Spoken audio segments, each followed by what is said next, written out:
gue yang kalian rugiin, tapi ada 4 tim gue yang ada penghasilannya mereka dari Instagram gue. Dan asal kalian tahu, semua tim gue anak yatim. Setega itukah kalian lakuin ini?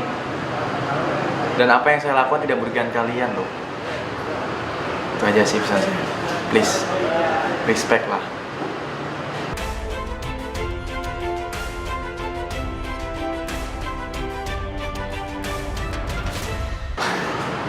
Instagram gue tuh bukan hilang. Instagram gue tuh di-report sama netizen-netizen yang mungkin tidak menerima dengan sebuah wawasan ataupun edukasi dari sudut pandang gue. Tapi disinilah gue sangat prihatin sekali zaman sekarang. Ada orang yang berpikiran kritis, memberikan sebuah tayangan yang bisa membuka wawasan kalian dalam menggunakan bahasa, menggunakan kalimatnya. Sesuatu hal yang bisa berdampak negatif, sesuatu hal yang berdampak positif, malah di-report. Tapi kalau ada konten kreator ataupun influencer yang memberikan suatu hal yang negatif, kayak ngomong jorok, main game, ngomongnya jorok, malah disanjung-sanjung. Mau jadi apa bangsa kita ini? Kalau ada anak muda generasi kita saat ini yang bersuara menggunakan hak pendapatnya, kebebasan berpendapat, malah kayak giniin, gitu loh. Para pemimpin kita di DPR sana selalu bilang, kita harus menyelamatkan generasi kita selanjutnya. Tapi saya pengen mengajak hal itu juga, malah kayak giniin gitu loh. Dan yang gue lakuin itu tidak pernah merugikan siapapun. Negara tidak dirugikan, masyarakat tidak dirugikan, pihak-pihak tertentu tidak dirugikan. Karena gue cuma memberikan sebuah wawasan dari sudut pandang yang lain. Tapi malah kalian merugikan gue. Sorry, bukan cuman gue yang kalian rugiin. Tapi ada 4 tim gue yang ada penghasilannya mereka dari Instagram gue. Dan asal kalian tahu, semua tim gue anak yatim. Setega itukah kalian lakuin ini? Dan apa yang saya lakukan tidak merugikan kalian loh. Itu aja sih pesan saya. Please, respect lah. Ya of course ada kerugian banyak, karena memang gue juga membuka peluang untuk para UMKM, para perusahaan-perusahaan ataupun siapapun yang ingin menggunakan traffic saya untuk melakukan promo. Saya juga membuka gitu loh. Tentunya mendapatkan sebuah traffic 150 juta orang itu nggak semua orang bisa, dan nggak semua UMKM ini mampu beriklan di situ karena mungkin rate-nya terlalu tinggi atau apa. Yang saya lakukan, saya rate-nya dengan traffic seperti itu, saya masih rate yang sangat rendah, bertujuan untuk saling membantu, saling berkah. Sekarang malah jadi nggak bisa gitu. Dan asal kalian tahu, semua uang itu tidak masuk ke saya, tapi saya bagi-bagikan lagi. Of course ada netizen, dan gua rasa tuh mungkin ada 1 juta akun palsu ya yang nge-report gua gitu loh. Soalnya nggak tahu nih fans fanatik atau orang yang belum menggunakan pemahaman dalam menggunakan sosial media yang baik ya.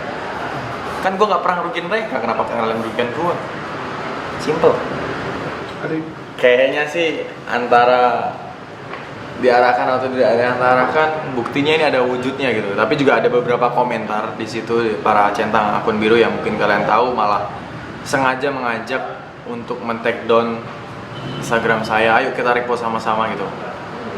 Setelah saya lihat, dia selebgram juga, loh, dia public figure juga, loh, dia buka endorsement juga.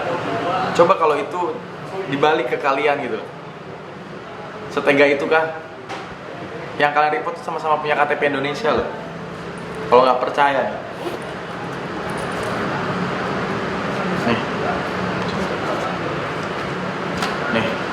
KTP saya, KTP Indonesia kan. Sama-sama orang Indonesia, kenapa kalian harus ngerugiin bangsa kita sendiri sih? Gua nggak ngerugiin kalian kok. Harusnya kayak gini-gini nih, pemerintah juga harusnya notice ya, karena soalnya zaman sekarang tuh netizen itu luar biasa. Terlalu kalau misalnya sudah fanatik dengan sesuatu hal, apapun dia lakukan.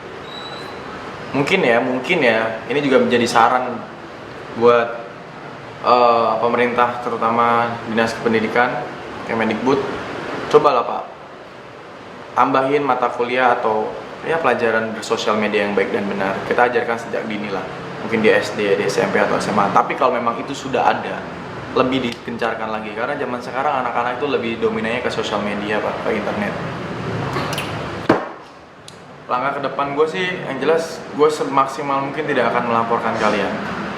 Tapi juga langkah ke depan juga, gue berharap dari lembaga manapun melihat bahwa kata yang bisa bermakna multitafsir itu dapat menyakiti seseorang. Contohnya, kalau kalian pengen lihatlah di kolom komentar YouTube saya, bagaimana menggunakan satu kata itu untuk menyerang. Jangan kalian cuma melihat kalimat yang saya bahas itu hanya untuk merasakan sebuah kekaguman. Mungkin kalian berpikir, itu kan gak mungkin buat nyakitin orang. Coba kalian lihat di kolom komentar saya, hanya dengan merangkai kata-kata itu, nyatanya bisa kan membuat hati orang merasa sakit. Tapi gue berusaha untuk sekuat mungkin. Gue berusaha untuk sekuat mungkin. Kalau gue menunjukkan kalau apa yang gue lakukan ini, gue tidak pengen menjadikan sebuah hal yang jadi perpecahan bangsa lah, tidak. Tapi jangan sampai apa yang gue rasakan dirasakan sama banyak orang. Itu aja sih. Jangan sampai banyak orang merasakan bulian dengan kalimat itu saja, please. Jujur sih, gue sudah melakukan proses-proses yang sesuai dengan petunjuk dari Instagram. Tapi banyak yang bilang bisa balik, banyak yang bilang berkemungkinan nggak bisa balik. Tapi kalau sampai nggak bisa balik, gue cukup ketawa aja sama bangsa ini. Itu aja sih. Balik lagi sama yang tadi gue udah pernah bilang, kalau jangan sampai hal ini membuat rasa trauma bangsa Indonesia untuk memunculkan bibit-bibit yang mempunyai pikiran kritis, membuka wawasan seluas mungkin, karena takut impactnya seperti apa yang saya terima. Tapi mungkin karena jangan sampai membuat mereka itu merasa takut karena impact yang saya alami ini. Jangan sampai apa. Mungkin kalau kapok sih enggak ya. Kenapa kita harus kapok? Orang saya bukan pencuri, saya bukan narapidana, saya bukan teroris, saya bukan residivis. Kenapa kita harus kapok? Mungkin yang harus gue pelajari adalah gue harus lebih memperhalus cara gue memberikan sebuah konten edukasi. Kalau memang gue ada salah, gue minta maaf berkali-kali di setiap video saya selalu bilang, kalau memang saya salah dan menyakiti hati kalian, saya minta maaf, karena bukan itu tujuan saya. Please lah, kalimat itu pahami ya. Jadi kalau kalian bilang saya nyerang kalian, nyerang siapapun, tidak. Bahkan saya sendiri pernah ngomong kalimat itu 2018. Secara tidak langsung, edukasi ini mending edukasi diri saya sendiri, bukan terhadap idola kalian. No, saya pun juga ngomong, bahkan lebih duluan daripada idola kalian. Gue tuh nggak pernah bikin masalah sama siapapun, dan gue nggak menyakiti siapapun. Mungkin mas berpikiran untuk beberapa pihak ya, saya nggak ada menganggap masalah mas, sama sekali. Gue sama mereka tidak menganggap mereka musuh saya. Derajat mereka sama seperti apa yang ada di depan mata saya, teman, bukan lawan.